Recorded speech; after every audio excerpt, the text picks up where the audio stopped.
ukuran 25 cm, isinya 10, terlalu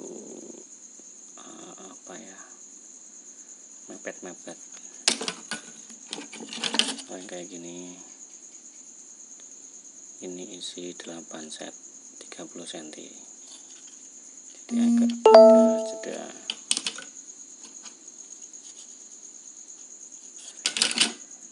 Bakal kita kasih NCW kayak gini.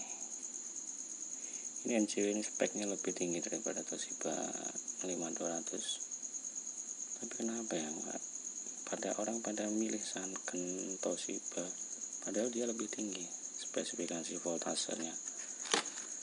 Sanken lebih tinggi ampernya, voltasenya sama kayak Toshiba. Ini ampernya sama Toshiba, voltasenya lebih tinggi, harganya sama, lebih murah malah namanya.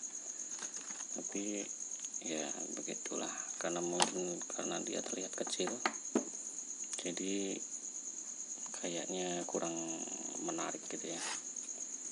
Oke lah, terserah yang mau pakai apa.